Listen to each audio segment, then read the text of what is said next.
Welcome to Cattle Connect, your insight into Alabama's beef cattle industry. I'm your host, Reid McGuire, and this is Cattle Connect, brought to you by the Alabama Cattlemen's Association.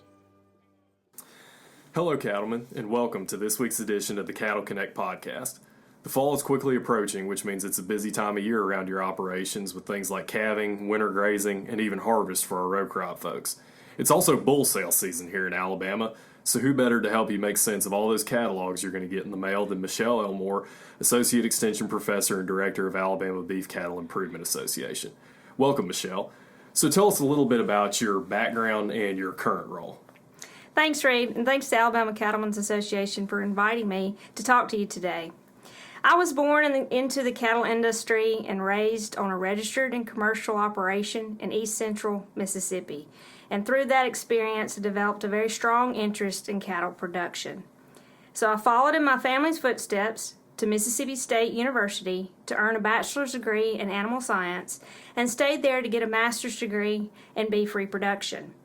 I would move to Alabama immediately after graduate school to begin a position with Alabama Cooperative Extension as a beef specialist and also to lead Alabama BCIA in 2001.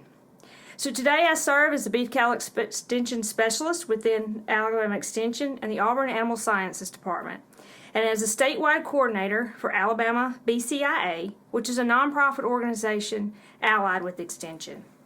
BCIA's mission is to promote, educate, and facilitate the use of performance data, record keeping, and marketing opportunities for interested beef cattle producers in Alabama. So I provide education to increase the skill of beef producers in beef cattle reproduction, record-keeping practices and systems, and better utilization of genetic selection tools, breeding animal marketing, and other best management practices. So a major part of your job, Michelle, is centered around today's topic, and that's going to be bull selection. So let's start just kind of with the bare basics. Why would a commercial cow-calf producer that's listening to this want to purchase a bull from a seed stock producer? It's all about developing business relationships with those you trust and building that trust. The selection and purchase of a herd sire is a critical investment for your cattle operation. So seek out seed stock producers who will provide complete performance information on the bulls they offer for sale. And develop those communication strategies with that seed stock producer, so if there's information that they have not included straight away, that you can talk with them and get that information. Having all the details provided by a seed stock producer develops that relationship of trust. Yeah, relationships always seems to, come up in any of these discussions and the importance of that. So there's a lot of options out there when it comes to purchasing bulls, and operations have different goals. But what are a few things that everyone needs to look for in a bull before making the investment? First and foremost, setting production goals. It's vital for many aspects of beef production, but especially in the breeding program. Asking yourself questions such as, what type of animal will I market? And how will I market it? How can I produce a feeder calf or a breeding animal to capture the most value? These are very important but simple questions to be asked in developing production goals. And then as you look towards the first step to making bull selection decisions, looking at proper conformation of cattle, which is extremely important. Correct overall structure increases longevity and function of the cow herd. Evaluate your potential herd sires for proper conformation with correct skeletal and hoof structure. Look closely at feet, leg, shoulder, and hoof structure to detect proper angles and toe shape. Improper conformation can easily result in lameness. Selecting herd sires who are structurally sound provides a genetic foundation of proper conformation in your cow herd. And there are Alabama Cooperative Extension resources to help guide you through this and teach you the items to look for.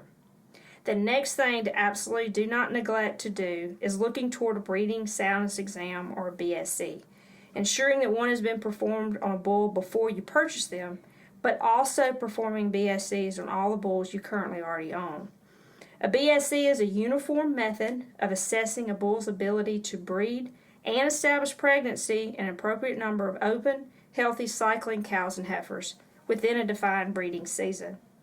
An annual BSE needs to be done 30 to 60 days before each breeding season. Why 30 to 60 days? Well, to be prepared for the breeding season to begin on time. In the case of a bull with a unsatisfactory or deferred result from a BSE, this time frame allows for either purchasing another bull to replace or to retesting a deferred bull. Cheap insurance is what a BSE is. We pay insurance premiums for car insurance, health insurance, property insurance, and the cost of a BSE is a cheap insurance which costs a fraction of the income for one feeder calf. Having a bull who is not fertile and missing a calf crop, or a subfertile bull who does not produce a large enough calf crop, is a serious impact. Having a BSE done is a valuable management tool.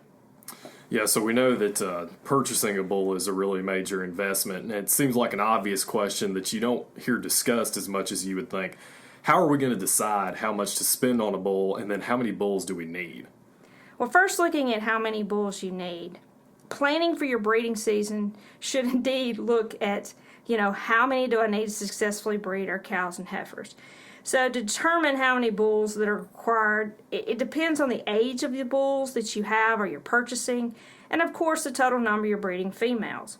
So think about the size of your cow herd. How many cows and replacement heifers do you have to breed?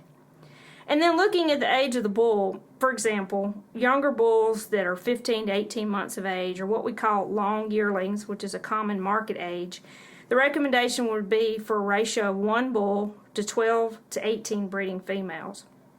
For bulls that are older than 24 months of age, now that ratio can move towards 1 mature bull to 25 to 35 females is what we would recommend. Now, Alabama Extension and BCIA do have resources readily available to guide you to best plan for how many bulls are needed considering the age of the bull and your number of breeding females. And looking to the price of what to spend on a bull, there's a rule of thumb that's been in the industry for a very long time that I've always liked.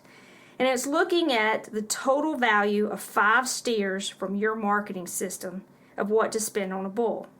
What I like about this rule of thumb is it considers the current market price from your chosen marketing method. However, that being said, I would do my homework and be knowledgeable of the current price range of the bulls for reference before I attended a sale or went and visited with a seed stock producer. Sale season has arrived. Check out the who, what, when, and where for cattle sales happening across Alabama by grabbing your most recent edition of the Alabama Cattleman magazine or at bamabeef.org/events. So you've given us a great idea of some basic things to look for and how we can come about our budget. So as those catalogs start coming in the mail or looking through them online, it seems like there can be almost an overwhelming amount of information for folks. What information do you include in a BCIA bull sale catalog, and why do you include that? Well, the primary mission of BCIA is education. So this determines the focus of the reference information included in our catalogs. We provide a definition of all EPD traits and selection indices included in the sale catalog, as well as average EPD values and EPD percentiles. We also provide guides for the care of newly purchased bulls and that reference table that I mentioned for the proper ratio of bull to cows, and based on that age of that bull. When you look according to our bull evaluation or our bull test, we also provide a definition of each performance measurement that we collect, such as average daily gain, weight per day of age, hoof scores, and carcass ultrasound measurements. So we provide more educational resource information than most because that is our primary function. Yeah, it can be a lot of information to sort through, but Michelle and the folks with Extension do a really great job of helping you understand that. Let's tell folks kind of how they can drill down on some of those traits that would really move the needle for their operation. Most of the people listening to this probably have cow-calf operations and they sell calves at weaning. So what would be a few things that they would want to look for in a bull? I'm going to tell you, it's very easy to be overwhelmed with the broad array of EPD traits that are available. It's quite a lot to absorb. So you definitely need to prioritize the EPD traits that would be more impactful for your marketing situation on your operation. So if we're looking towards producers who market feeder calves at weaning, we need to look at growth and muscling traits as a priority. So focusing on weaning weight and yearling weight EPDs for producing calves who will grow to a heavier market weight. You also need to evaluate performance data such as frame scores, adjusted weaning and yearling weights and ratios also for a measurement of the growth of the bull. You can use selection indices that evaluate weaning growth as a guide as well. But, however, just wanted to note that if you're also retaining replacement heifers from this herd, maternal traits do not need to be ignored as well. Yeah, that's great insight. And so in recent years, the direct-to-consumer marketing of beef has become even more popular. So what should those folks that are marketing their own beef direct-to-consumers or those that might be retaining ownership through the feedlot phase, what should be some things that they should look for? Well, this marketing avenue certainly broadens the priority traits to evaluate when you're selecting a bull. So if we're looking for impact EPDs in a direct beef marketing or retained ownership situation, focus would need to be on muscling, meat yield, and carcass quality. So looking at EPD traits to evaluate would be ribeye area and marbling EPDs, as well as carcass weight and beck fat EPDs. You can look at performance measures such as frame scores and carcass ultrasound data for ribeye area, percent intermuscular fat, and back fat can be really helpful also to evaluate bulls for carcass traits to produce top quality beef.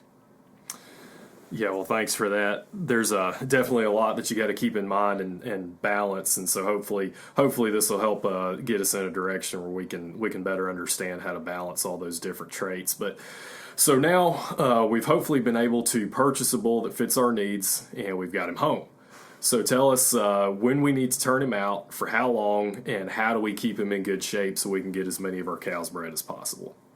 Well, the decision to look at when to turn him out is definitely determined by your chosen defined calving season. Whether you choose spring, fall, or winter season, this will determine when you need to turn out those bulls to adhere to that defined calving season. And what we're discussing is a defined calving season of 60 to 90 days. And this is just the best management practice to utilize your time, labor, and resources. It produces a more uniform calf crop in age, development, and weight range. And this allows for better focus on nutrition, herd health, and management practices, and also marketing when calves and cows are in a similar stage of production. If you do not have a defined calving season, however, the Alabama Extension does have resources available to you to guide you in establishing one. Now, newly purchased bulls, especially these younger bulls, commonly do have a natural drop-off in body condition when they're immediately turned out for breeding and when they're not maintained on the same plate of nutrition. Monitor these bulls during the breeding season. Some supplementation is going to be needed. And after your first breeding season, these younger bulls may need to regain quite a bit of weight as they've dropped in body condition, and supplement will be needed. So continue to pay attention to these bulls as they recover between breeding seasons, because bull fertility can be negatively affected if bull condition scores are excessively low. And as you're looking at your mature bulls, shoot for a body condition score of 6 at bull turnout date. Well, Michelle, that's a lot of great information on what can be a really complex topic. So really appreciate you coming on and visiting with us about that. Listeners, be on the lookout for Michelle's article in the October edition of the Alabama Cattleman magazine, where she'll write about this very topic in some detail. In the meantime, Michelle, if any of our listeners have questions, how can they get in touch with you? You can find my contact information on aces.edu or also on albcia.com. Please feel free to reach out to me on my cell phone or shoot me an email. But speaking of BCIA, we provide opportunities for both seed stock and commercial producers. We hold an annual bull evaluation, as I mentioned earlier, another bull consignment sale, and 2 replacement heifer sales. Members can participate in these marketing events, but producers can also find breeding animals with full performance data. However, that being said, the heart and soul of Alabama BCIA is performance record keeping. and with membership provides the BCIA Commercial Record Keeping Program, which utilizes the CattleMax system for total herd evaluation and also consultation. So you can visit albcia.com to look over all of our programs, find a membership application, or reach out to me. I would love to talk to you more. All right, Michelle, before we let you go, give our listeners 3 fast facts that they need to know. Well, first, bull selection is an important building block of your cattle operation. Make informed selection decisions. 2, don't neglect the BSE for each bull 30 to 60 days before your breeding season each year. It's a very valuable management practice and investment to do so. Also, look up for upcoming educational programs. We'll have several beef cattle short courses across the state offered, so check out bamabeef.org/events for those dates and times. Also in the fall, the Alabama Extension, along with BCIA, has an upcoming beef and forage field day to be held on Friday, October the 18th, at the Auburn Black Belt Research and Extension Center there in Marion Junction. And it'll begin at 8 a.m.